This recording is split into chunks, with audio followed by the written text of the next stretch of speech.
ABK Matin, l'interview.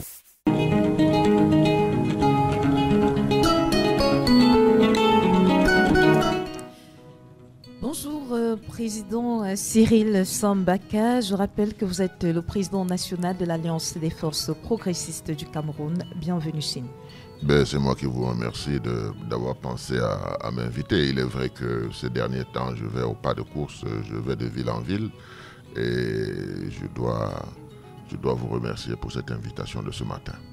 Et tout de suite comme ça, l'actualité faisant le larron, notre équipe nationale descend dans l'arène ce jour face au Burundi pour un match très décisif. Est-ce que vous êtes confiant quant à la qualification des Lions indomptables pour la Coupe d'Afrique des Nations en Côte d'Ivoire 2024 ? Vous savez, le football, il est ce qu'il est, hein, c'est un sport. Je dirais tout simplement que mon souhait, comme le souhait de tous les Camerounais, c'est que le Cameroun se qualifie. Bon, on est en sport, c'est pas extraordinaire, je dois appeler ça extraordinaire. Le Cameroun ne se qualifie pas, cela voudra tout simplement dire qu'il faut entrer dans le fond et puis commencer à se préparer pour avoir n'est-ce pas, une équipe comme on a connu par le passé. Nous avons de bons joueurs, et les Camerounais ne veulent pas laisser le football se développer de par ceux qui les dirigent. Moi, j'estime qu'il y a trop de polémiques dans ces affaires-là. C'est amener, n'est-ce pas, dans le sport aussi, des vibrations négatives. Et je pense que le Cameroun n'a pas besoin de cela. Le Cameroun a des problèmes à tous les étages, surtout politiques, de gouvernance et autres. Le football, qui est l'élément qui doit unir et qui a toujours uni les Camerounais, n'ont pas besoin de querelles de personne. Vous l'avez dit, le Cameroun a plusieurs problèmes, des querelles dans le domaine politique, dans le domaine sécuritaire également. Et on marque un temps d'arrêt justement dans ce domaine pour nous intéresser à la crise anglophone et au leader Eric Tato, qui a été interpellé aux États-Unis par le FBI et présenté devant le juge le 8 septembre 2023 du côté de Baltimore. Est-ce qu'on peut espérer, Président Cyril Sambaka, que cette arrestation participe fortement à la résolution de la crise anglophone? Ce n'est pas à moi de le comprendre, c'est aux sécessionnistes de comprendre que dans tous les cas, l'étau se resserre autour d'eux et qu'il vaut mieux être dans des conditions de négociation. Mais c'est au gouvernement camerounais de créer aussi des conditions de négociation. Vous savez, cette crise-là n'est pas une crise qui va être gérée par l'armée. L'armée est là pour sécuriser les frontières, pour sécuriser les personnes et les biens, mais l'armée ne résout pas les crises politiques. C'est encore une des raisons pour dire que ce pays a besoin d'être reformulé, ce pays a besoin de transition, ce pays n'a pas besoin d'alternance. Moi, je le dis, on me regarde, on s'étonne, mais nous n'avons pas besoin d'alternance. Nous avons besoin de bâtir un nouveau pays, et ça, c'est l'alternative. Et vous me permettrez de garder quelques morceaux pour mon livre qui va sortir, je crois, à la fin de l'année, où j'expose de tout cela après 30 ans de multipartisme et 30 ans d'activité politique intense au Cameroun. Je pense qu'il est temps de se ressaisir et puis de regarder les choses comme elles sont pendant que les autres pays sont en train d'avancer. Le Cameroun piétine. Ça ne peut pas faire du bien à quelqu'un comme moi qui a vécu tous ces espaces avec tous les mensonges qu'il y a eu autour de la politique et autres. Je viens là amener un éclairage pour que ceux qui viennent après nous, les générations futures, puissent avoir des éléments pour juger, pour voir les erreurs que les aînés ont commises et les options qu'on peut prendre. Moi, j'écoutais tout à l'heure à l'université du Cameroun, de Douala,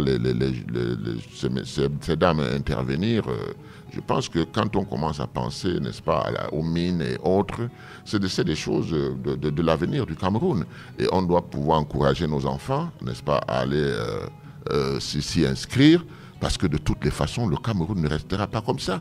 Nous n'en pouvons plus. Nous suffoquons. Et dans tout cela, je vois comment est-ce que les gens s'amusent. Non, c'est pas possible. Il faut que quelque chose se fasse. Donc, Tato, qu'on arrête là-bas, c'est une bonne chose. C'est une bonne chose pour amener les gens à comprendre que le Cameroun est indivisible. Ça, c'est pas discutable. Aucun Cameroun ne peut pas discuter. Même si les gens ont commis des erreurs, même s'il y a eu des marchés de dupes par le passé, c'est cette union-là qui va se mettre en place, n'est-ce pas, dans une bonne négociation politique et dans une nouvelle reformulation de notre pays, pour que nous devenions des patriotes. Mais ne faisons pas la politique si nous ne sommes pas patriotes. N'est-ce pas? La politique, ce n'est pas le commerce. N'est-ce pas? Chacun doit choisir son créneau. Quand on va en politique, ça veut dire que, on aime les gens, on aime les Camerounais, et deux, on a besoin du bonheur commun. Donc, tant qu'on n'a pas compris ça dans ce pays, on va avoir des problèmes. Moi, je parcours partout aujourd'hui pour essayer d'expliquer aux gens. On n'a pas besoin d'être 1 million. Nous n'avons pas besoin à l'AFP des moutons. Nous avons besoin des gens qui sont aguerris, qui aiment apprendre, n'est-ce pas? C'est pour ça que nous avons mis nos apprenants à partir de 15 ans pour qu'on leur inculque le patriotisme. C'est important. Dans ce monde qui est difficile aujourd'hui, nous sommes obligés de le dire aux auditeurs aujourd'hui, cessons de regarder des choses qui ne nous avancent pas, n'est-ce pas? Et travaillons, parce que moi, quand je fais le bilan aujourd'hui, je dis c'est 30 ans de perdu. 30 ans de perdu parce que la réunion tripartite nous avait donné une orientation qu'on n'a pas suivie et les gens n'ont pas compris que c'était une bonne orientation. Et aujourd'hui, on se retrouve coincé à avoir un chef d'État qui est obligé de sortir un décret pour dire donner aux communes, donner aux régions un peu d'argent. Non, ça ne devrait pas se faire dans un pays, n'est-ce pas? Tout a été tracé, le budget est là, on devait sortir 15%, et on s'étonne qu'aujourd'hui, il faut l'intervention du chef de l'État. Est-ce que le chef de l'État peut intervenir sur tout ce qui nous gère au quotidien? Non, mais il y a un problème. Ces pléthore de ministères, de fonctionnaires qui ne veulent pas lâcher du lest, tout cela, il faut qu'on regarde cela et qu'on redéfinisse quelque chose. C'est pour ça que je vous parlais d'alternative. Parce que notre fonction publique est mauvaise. Il faut qu'on change tout cela. On l'a hérité de la colonisation. Il faut qu'on change tout cela. Qu'est-ce qui devrait être fait, Président? Le travail qui doit être fait, c'est les Camerounais. La fonction publique camerounaise. C'est les Camerounais qui doivent se mettre autour d'une table. Les partis politiques, les spécialistes, pour essayer d'analyser déjà 60 ans d'années d'indépendance et d'administration et voir des dysfonctionnements, ce qui ne va pas. Bon, la corruption, ça, tout le monde le sait, mais les dysfonctionnements, les lenteurs administratives et tout cela, on doit reformuler cela. On ne le fait pas à l'ENAM, qu'est-ce que vous voulez? Mais il faut bien que le Cameroun change. Donc, même l'ENAM, on doit repenser cette école. On n'a pas les personnes qu'il faut à la place qu'il faut, on n'a pas les compétences nécessaires. Mais on n'a pas la volonté d'avancer. Parce qu'il y a des instruments maintenant pour avancer et très vite. Mais quand on voit comment on freine tout cela, cela veut dire que cela perd de la volonté. Ils n'ont pas cette volonté, ils veulent s'asseoir, n'est-ce pas, sur des acquis et sur leur prébande, n'est-ce pas, pour... Vous savez, quand on va vite, quand on va bien, on évite aussi la corruption, on évite toutes ces choses-là. Vous n'avez pas besoin d'aller au bureau 101, 102, 103 pour suivre vos dossiers. On vous dit, vous attendez des résultats, vous ne suivez pas votre dossier. Non, on n'a pas besoin de suivre. On a déposé un dossier, on le prend à la sortie. Vous comprenez? Mais Président, le fait donc qu'il n'y ait pas de volonté, ça veut dire qu'il y a une intention qui voudrait que les choses soient comme elles sont là. Évidemment, parce que ça profite à ces gens. Est-ce que nous qui sommes un peu plus âgés que vous, nous savons comment est-ce que les gens allaient en prison pour 5 000 francs, pour 10 000 francs, des trous dans les caisses de l'État à l'époque. Nous savons. Aujourd'hui, c'est des centaines de milliards. Mais ça ne dit rien à personne. On nomme d'autres gens, eux aussi, ils veulent avoir autant de milliards que ceux qui les ont précédés. Bon, tout ça, n'est-ce pas? La morale a foutu le camp, l'éthique a foutu le camp, et le service public est devenu quoi? Alors, vous n'allez pas voir des hommes d'affaires. Quand vous allez voir des hommes d'affaires, soit on les a fabriqués, soit alors on les tient quelque part, et on peut, comme on les a fabriqués, on peut les détruire du jour au lendemain. Mais c'est quel pays, ça? Mais pour vous, qu'est-ce qui fragilise l'opposition aujourd'hui? Pourquoi l'opposition est une opposition qui veut profiter du même système. C'est pour cette raison qu'ils ne forment pas leurs militants. Ils ne forment pas leurs militants et tout le monde veut des moutons derrière lui. Tout le monde ne peut pas comprendre que le problème aujourd'hui du Cameroun n'est pas l'alternance. Parce que vous prenez l'alternance, qu'est-ce qui vous garantit que vous ne ferez pas pire? Ce qui est important aujourd'hui, c'est l'alternative. Mais l'alternative, ça se bâtit ensemble. Vous mettez un programme minimum commun ensemble. Vous mettez une période de transition ensemble. Donc, ça veut dire, en d'autres termes, que l'opposition camerounaise a perdu de sa vigueur, de son intelligence. L'intelligence a traversé la route pour aller du côté de ceux du pouvoir. Parce qu'ils manipulent à souhait l'opposition, le peuple camerounais, et tout le monde tombe dans cela. Ça ne va nous avancer à rien. Vous avez vu que dernièrement, on parlait déjà du franquisme et tout cela. Le franquisme prenait corps dans les arrondissements du Cameroun et autres. Mais nous sommes quel pays ? Pendant ce temps, vous allez voir des intellectuels, entre guillemets, des hommes politiques, dire que ça ne peut pas se passer au Cameroun, comme s'ils avaient, n'est-ce pas, la primeur, ou bien comme s'ils possédaient le Cameroun. Non. Le Cameroun appartient aux Camerounais, pas aux leaders des partis politiques. Ce sont les Camerounais qui doivent s'émanciper. Ce sont les Camerounais qui doivent s'éveiller. Vous voyez, mon ton n'est pas très fort aujourd'hui, parce que je suis triste de ce que je vois. Ce que je n'arrive pas à comprendre, que les autres ne comprennent pas ce qui se passe aujourd'hui au Cameroun, n'est-ce pas? Il faut se préparer, il faut être prêt, il faut être en harmonie. Mais ce n'est pas en s'insultant, ce n'est pas en s'attaquant l'un à l'autre, mais parce que nous n'avons pas encore bâti un consensus national. Je le dis tous les jours. Parce que celui qui va prendre le pouvoir en pensant qu'il est très fort, les autres se mettront contre lui. Il faut d'abord qu'il y ait une base consensuelle. Et c'est ça que j'appelle de tous mes voeux. Depuis plus d'1 an, je ne fais que crier. Et chaque fois que je crie, l'opposition m'écarte.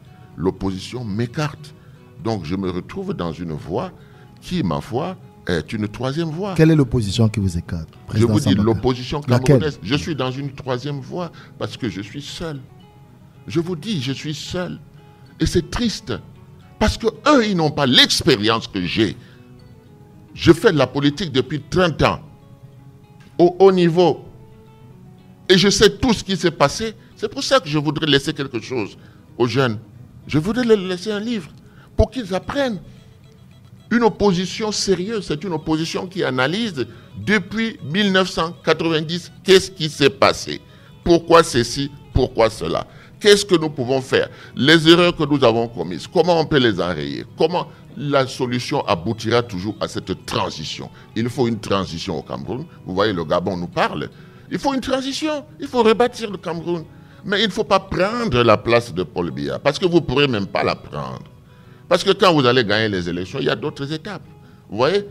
Donc, il faut unir d'abord les Camerounais, avoir un peuple, partir de la situation de population à peuple. Peuple citoyen. C'est ça qu'il faut bâtir. Et on peut le faire en 6 mois. On peut le faire en 6 mois, le soutenir par un programme commun, n'est-ce pas, de l'opposition. Mais même si le pouvoir veut intégrer cette dynamique, il faut que tout le monde s'essaye. C'est ça la vérité. Sinon, le Cameroun sera le dernier à connaître l'émancipation en Afrique. Ça, il faut le dire. Président Cyril Sambaka, avec vous, on parle d'autre chose. Un autre sujet qui est tout aussi important. Le 8 septembre 2023, le directeur général de la CNPS, Noël Olivier Mokolo-Vondo, a présidé au sein de l'institution dont il a la charge une réunion avec les confédérations syndicales et associations des retraités pour leur présenter le projet de fiscalisation de la pension retraite. Est-ce qu'on peut comprendre que les représentants justement des confédérations qui ont trouvé que cette initiative était inopportune, illégale et inhumaine, aient raison de le penser? Mais ça ne peut pas prendre corps. C'est tous les Camerounais qui vont... Mais est-ce que vous vous rendez compte seulement qu'un retraité aujourd'hui a le devoir même de nourrir son fils qui est majeur parce qu'il n'a pas de travail? Il a le devoir même d'entretenir ses petits-enfants. Il a travaillé sa vie pour qu'un jour, parce que les fonctionnaires ont fini de détourner l'argent du Cameroun, ils vont demander que même les retraités soient fiscalisés. Non, c'est tous les Camerounais qui vont se lever comme un seul homme. Moi, je dis, nous avons toujours prôné le calme dans ce pays. Mais il y a des choses que ces fonctionnaires font, n'est-ce pas, pour amener les populations. Ça ne sera plus un parti politique. Ça sera tous les Camerounais. Est-ce que vous savez que le problème de la retraite touche tous les Camerounais? Tout à fait. Donc, à partir de ce moment-là, retirez ça rapidement. Ça, d'abord, c'est illégal. n'est-ce pas? Vous n'allez pas inventer des choses parce que vous avez mis des trous dans les caisses de l'État pour venir prendre à ce monsieur qui a travaillé toute sa vie pour avoir quelques pécules à sa retraite et qui se retrouve en train d'utiliser cet argent pour entretenir encore ses enfants, ses petits-enfants et autres. Tout à fait. Dire que l'État vient encore prendre, non, ça ne peut pas marcher. Vous comprenez? Nous disons non et non. Ça ne peut pas marcher. Il faut retirer ça très, très rapidement. Et donc, on doit prendre très au sérieux les mises en garde de ces leaders syndicaux. Ce n'est pas seulement les leaders syndicaux. Moi, je m'associe. Qu'une telle mesure peut apporter un trouble à la cohésion sociale. Mais ça va forcément apporter. Il faut Moi, je ne suis pas un va-t-en-guerre. Hein. Tout le monde me connaît comme ça. Mais je dis que cette mesure-là, si on ne la retire pas, si on ne retire pas cela, alors là, le pays sera incontrôlable parce que on a choisi les gens fragiles. On a choisi ces gens pour pouvoir les fiscaliser. Non, il faut que ça s'arrête là. Il faut qu'on retire ça rapidement parce que non seulement c'est illégal, mais c'est une source de trouble, n'est-ce pas? Parce que quand ces vieux-là vont se mettre en route, je ne vois pas quel est le Camerounais qui ne va pas les encadrer. Tous les Camerounais vont sortir comme un seul homme. Ça ne sera pas une affaire politique, mais ça sera une affaire humaine parce qu'il faut respecter l'âge. Il faut respecter les vieux. Il faut respecter les gens qui ont travaillé et qui ont droit, n'est-ce pas, à leur petite pension de retraite. Si on vient encore fiscaliser cela pour que les autres qui sont en haut puissent le détourner, ce n'est pas une bonne chose. Et on doit leur dire et leur répéter que jusqu'à présent, on attend la décentralisation au Cameroun. Elle ne vient pas. Le transfert des compétences et le transfert des ressources ne vient pas. Le chef de l'État est obligé de trouver des bonus pour essayer de pallier à cela. Ça ne peut pas continuer comme ça. Il faut qu'on arrête à un moment et que les Camerounais se disent « Nous avons notre pays à sauver ». Qu'est-ce qu'il faut arrêter? Il faudrait une décision présidentielle. Elle a été prise depuis des années. Mais vous savez très bien. Implémentée. Vous savez très bien que nous, on ne parle plus du président de la République parce que le président de la République a beau avoir de bonnes idées, ça ne passe pas parce que les gens qui sont chargés de les appliquer font ce qu'ils veulent. Bon, peut-être que c'est eux qui nous font dire que le président devient de plus en plus en incapacité. C'est eux là, parce que le président de la République ne peut pas vouloir partir en laissant qu'il est venu pour tuer le Cameroun.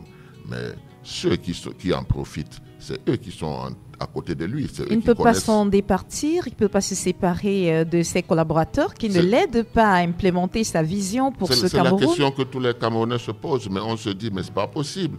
Depuis qu'il y a eu des élections en 2018, rien n'a bougé. Depuis qu'il y a eu des scandales, rien n'a bougé. Depuis qu'on a la Cour, comment on appelle, on a dévoilé tous ces détournements et tout cela, rien n'a bougé. Depuis que le stade olympique n'est pas fini, rien n'a bougé. Rien n'a bougé pratiquement. Donc, à partir de ce moment, nous sommes en capacité de nous dire, de nous poser des questions et de dire que mais cet entourage-là dont on parle, c'est vrai. Même à l'intérieur de l'entourage, on voit maintenant qu'il y a des conflits internes. Mais ces conflits internes de ceux qui nous gouvernent, en quoi ça nous concerne? Vous voyez? Mais ça a un impact sur nous, ça a un impact sur la gestion du pays, ça a un impact sur l'économie, ça a un impact... Tout est en désordre dans le pays. Mais vous pensez donc que c'est l'alternance qui va venir résoudre ça? Non, c'est l'alternative. C'est-à-dire nous devons nous mettre ensemble pour bâtir un minimum consensuel pour notre pays. Après, les compétitions vont se faire. Donc la transition est devenue quelque chose d'indispensable, de catégorique. Et il faut qu'il y ait des gens capables, n'est-ce pas, d'aimer leur pays, qui se mettent ensemble pour qu'on puisse arriver à cela. Bon, les partis politiques aujourd'hui, chacun pense à être président de la République pour passer pour le billard. C'est pas le cas pour vous. Non, il y a des préalables pour quelqu'un qui connaît la politique. Comme moi, je mets à défi, n'est-ce pas, à beaucoup de leaders, s'ils connaissent la politique mieux que moi. Moi, je vous dis qu'il y a un préalable. Il y a un préalable. Le préalable, c'est quoi, président? Le préalable, c'est de mettre en place un programme minimum commun pour bâtir le Cameroun ensemble, pour faire cette unité-là. Pour concrétiser cette unité. L'unité, ce n'est pas sur le code électoral. Le code électoral, il ne viendra jamais. Et même s'il vient, on va le visser plus qu'une histoire aujourd'hui. Et on va nous dire, alors, vous voulez qu'on change le code électoral. On l'a changé, vous continuez à pleurnicher. Et tout cela, et ça sera de notre faute. Moi, je ne serai pas dedans. Vous comprenez? Moi, Sambaka, vu mon expérience, je ne serai pas dedans. Ce que je demande, et c'est ça qui est important, important, c'est que l'opposition camerounaise élargisse le cercle, n'est-ce pas, aux syndicats, au corps des métiers, pour qu'on pense un nouveau Cameroun. Quand on aura pensé un nouveau Cameroun et bâti, n'est-ce pas, un programme à travers cela, nous pourrons maintenant dire aux populations, voilà le Cameroun de demain que nous voulons. Un Cameroun solidaire, un Cameroun patriote, un Cameroun où les gens s'aiment. Ça va prendre une transition de 4 ans. Et après 4 ans, on pourra avoir des élections libres, transparentes, code électoral réformé, la fondation du Cameroun elle-même mise en place. Si nous ne passons pas par cela, nous sommes en train de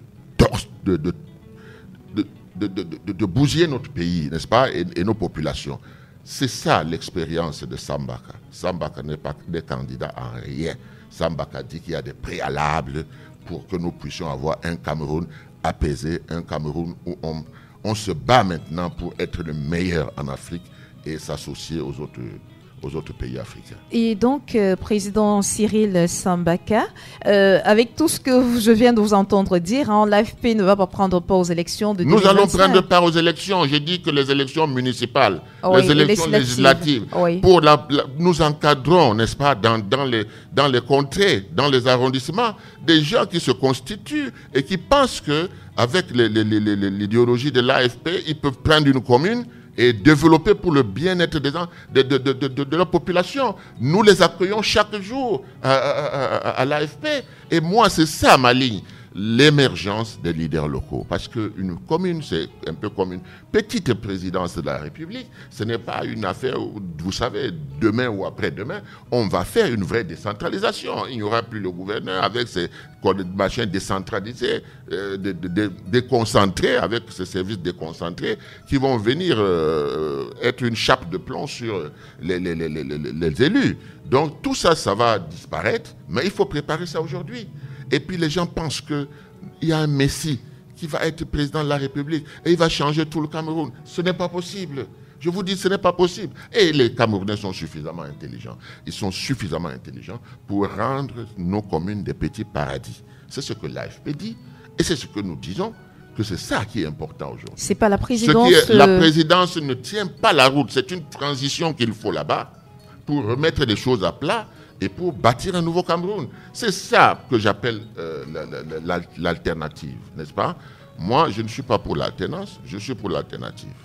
Si c'est le président Biya qui ordonne cela, j'applaudirai. Vous comprenez? Parce que le Cameroun changera. Mais si le président Biya ne le fait pas, l'opposition peut s'organiser avec la société civile, avec... Moi, je ne demande que ça, même si on me met de côté, comme ils le font là, ce n'est pas un problème pour moi. Parce que moi, je sais que ça ne va aboutir à rien. Et je sais que ce qui peut nous faire gagner du temps, c'est de se mettre au travail, sortir un programme minimum commun, que les peuples sentent que l'opposition est unie, que le peuple sente que maintenant, on est en train de se battre pas pour avoir le président de la République, mais pour avoir un président de transition, n'est-ce pas, qui va mettre les choses à plat et commencer à appliquer ce programme minimum commun que nous avons bâti. C'est cela, la prospective politique. Mais tout le reste, c'est du bricolage. Excusez-moi de le dire parce que je suis énervé par rapport à ce que je vois. Le Cameroun a atteint un point où le changement doit être obligatoire. Mais il ne faut pas que ce soit n'importe quel changement. Il faut que ce soit un changement qui parte d'une idée consensuelle, une vision que nous avons. Nos enfants ne connaissent pas l'histoire du Cameroun. Nos enfants, les gens parlent de tribalisme, alors que nous avons aujourd'hui des anthropologues et autres qui peuvent nous expliquer que nous sommes un même peuple. Donc tout ça demande à être évacué pour bâtir un nouveau Cameroun. C'est de ça que moi je parle. Mais si les élections législatives municipales arrivent, moi j'encourage les Camerounais à prendre déjà des positions au niveau des communes, n'est-ce pas? Parce que le président que vous voulez dans l'alternance ne pourra pas résoudre les problèmes du Cameroun. Les problèmes du Cameroun demandent d'abord à ce qu'on trouve des solutions communes. Ensuite, on va faire nos compétitions. Si on n'a pas compris cela, ça veut dire qu'on donne encore 7 ans, n'est-ce pas, à ceux qui nous gouvernent et on retarde le Cameroun de 7 ans. À ce moment-là, que les leaders de l'opposition ne s'étonnent pas que le peuple leur tourne le dos. Et donc, on est parti pour que le RDPC rempile en 2025. Lorsqu'on vous entend parler, président Cyril Sambaka, on a l'impression que... Oui, vous pensez qu'avec les erreurs que nous faisons là, que l'opposition commet là, pour se tromper de combat, ceux qui sont au pouvoir ne vont pas rempiler. Ils vont rempiler, ne serait-ce qu'à la présidentielle. Le seul problème, c'est que nous comptons sur le fait qu'ils vont s'émietter, ils vont se disloquer. Et vous pensez que c'est une stratégie, ça? La stratégie, c'est le peuple. Parce que c'est le peuple qui est souverain. Comment on convainc le peuple qu'il faut se mettre debout et se mettre ensemble? Mais si nous passons nos stratégies à dire que le RDPC va voler en éclats, nous allons être surpris que le RDPC va plutôt râper une bonne partie de l'opposition. Moi, c'est ce que j'essaie de faire comprendre. Nous devons travailler avec le peuple. Nous ne pouvons pas demander la voix du peuple sans travailler avec le peuple, sans éduquer le peuple. Président, j'aimerais vous poser une question naïve, tout simplement. Je veux juste savoir, est-ce qu'après avoir fait votre constat, on peut dire aujourd'hui que la majorité aujourd'hui de l'opposition est partisane du système en place? Je ne sais pas, parce que je ne suis pas avec eux. Je ne suis pas avec eux. Vous voulez que je sache comment? Moi, je prie Dieu. Puisque vous énumérez effectivement des choses qu'on peut faire, peut-être même déjà à partir de l'opposition qui est là actuellement, qui peut faire du consensus, des réunions, de comment je pourrais dire, de se rassembler pour pouvoir effectivement impacter sur le plan territorial, mais aujourd'hui, il n'y a rien. C'est pour ça que je parle. C'est pour ça que je vous parle. Parce que s'ils le font, sans moi j'aurais réussi. Et le Cameroun avancerait. Le Cameroun avancerait. Le problème n'est pas un problème de personne. Faudrait-il une nouvelle tripartite? Ça, c'est quelque chose qui va venir après pour la transition. Mais ça peut déjà commencer à se faire avec l'opposition, la société civile, tous ces gens. Ça peut déjà commencer à se faire. Et il faut le faire. Parce que c'est ça qui est mobilisateur, c'est ça qui mobilise le peuple. Si vous allez demander à un Camerounais là maintenant comment vous voyez les élections de 2025 et autres, il va vous dire qu'il y a des problèmes. Tout à fait. Ceux qui sont militants vont dire « Oh, c'est mon président qui va passer ». L'autre va dire « C'est mon président qui va passer ». Il n'y a jamais eu une union de l'opposition au Cameroun. En 1992, c'était la magouille. Vous comprenez? Froundi s'est retrouvé à la tête de l'union de changement par l'arc CNS, n'est-ce pas, qui a écarté les autres opposants et a brandi que c'était Froundi. Et la presse a suivi. La Sainte Trinité qu'on a appelée a fait donc un zoom sur Froundi et les populations ont cru que toute l'opposition s'est réunie et qu'on a choisi Froundi. Alors que Froundi n'était même pas le candidat du SDF. Donc voilà comment la manipulation s'est passée. Et c'est pour cette raison qu'en 1992, vous avez eu Bello de l'autre côté, Adamou Ndamdjoya de l'autre côté et autres. Donc on ne trompe pas les Camerounais. Il y a eu des choses qui se sont passées. Aujourd'hui, il faut être sur la table de la vérité. C'est ce que je dis. Et c'est ce que j'écris et c'est ce que je vais publier. Je vais publier l'histoire du Cameroun. Je vais publier ce que j'appelle l'alternative, ce que j'appelle l'alternance. C'est important pour moi de le faire parce que vous savez qui m'a demandé cela? C'était des Gabonais. C'était à l'aéroport. Ils étaient en groupe. Ils m'ont vu et ils m'ont dit, écoutez, ce que vous faites, essayez d'écrire. Parce que ça peut servir à d'autres. Et aujourd'hui, ils sont, n'est-ce pas, dans un gouvernement de transition, en train de travailler. Bon, peut-être qu'ils m'ont écouté. Merci, Président Cyril Sambaka. Merci d'être venu chez nous à Beka aujourd'hui. C'est moi qui vous remercie. La prochaine fois, prenez 1 heure du temps pour que je puisse On le fera. Échanger même avec oui, bien sûr. Il y a beaucoup de messages. C'est toujours un moment de bonheur. Demandons l'autorisation à Cathy Minta de faire une rallonge de 5 minutes. Oui. 5 minutes donc de rallonge. J'ai vu Brigadier très sémillant ce matin sur les questions politiques avec le président Sambaka. Et je voudrais dire bonjour à l'auditeur Cyril Naturel qui vous trouve pertinent. D'ailleurs, il vient de faire un post sur ses réseaux sociaux. Il dit quelle pertinence Cyril Sambaka en ce moment sur ABK Radio. Et c'est face à Sidonie Fika qui est brigadier Massamba. Mais je m'incruste quelques secondes, président Sambaka, pour remarquer que vous avez l'air d'être un homme très en acrimonie avec l'opposition. D'où vient cette... Non. Moi, je n'ai pas à me vanter, mais j'ai l'expérience. Que eux, ils n'ont pas. Si vous les prenez individuellement. Oui, mais vous savez, moi, j'appartiens à une tribu qu'on appelle les Yabassi. Oui. Il n'y a pas de gens qui sont divisés plus que nous. Donc, je ne peux même pas me reposer sur la tribu pour dire que je suis le leader des Yabassi. Vous comprenez? Je ne peux pas. Donc, c'est quelque chose que j'évacue. Mais je dis que nous avons besoin de tout le monde. Et je répète que si Mboua Massok n'était pas venu à la coordination pour dire j'ai un plan et que les Namjoya, les Bello, les Frundi et tout le reste, n'est-ce pas, les Bois Samuel n'avaient pas dit on vous écoute, vous avez la parole. On n'aurait pas eu les villes mortes. Donc vous voyez que les idées ne peuvent pas venir parce que vous avez des foules. Les idées viennent parce que vous réfléchissez, parce que vous avez des idées. Et c'est ce que j'essaie d'expliquer. Mais je dis que moi, je me sens seul parce que j'ai tout fait pour qu'on comprenne qu'il y a une dynamique d'ensemble qui doit se mettre en place, réparer les erreurs d'hier pour aller vers l'avant. Mais je suis seul. Je suis obligé de constater que je suis seul. Vous n'êtes pas si seul parce qu'il y a beaucoup d'auditeurs qui veulent s'encarter à votre parti, comme l'auditeur Alfred qui dit qu'il voudrait vraiment rejoindre votre parti. Oui, puis, je suis en train de mettre en place une plateforme qui sera opérationnelle dès la semaine prochaine. Et je pourrais communiquer là-dessus. Et comme ça, nous aurons des échanges tout le temps. Absolument. Pour essayer de bâtir quelque chose. Il faut des patriotes. Je veux des patriotes. Parce que tout le problème est là. Est-ce que nous aimons notre pays? Est-ce que nous nous aimons nous-mêmes? Est-ce que nous aimons... Si nous aimons notre pays, forcément nous nous aimons. C'est ça. Si nous aimons les Camerounais, forcément nous sommes Camerounais. Donc c'est ça que je voudrais faire comprendre aux gens. Nous sommes dans un virage qui est décisif. Les autres pays sont en train de prendre l'avance. Le Cameroun est trop intelligent, trop riche pour être à la traite. Merci Fifi Brigadier. Nous allons présenter nos plus plates excuses aux auditeurs. Beaucoup de messages à l'endroit du président Sambaka. Il y a par exemple Aloïs Ekwakoto qui dit merci Monsieur Baka pour la pertinence de votre propos. Tous vous trouvent pertinent.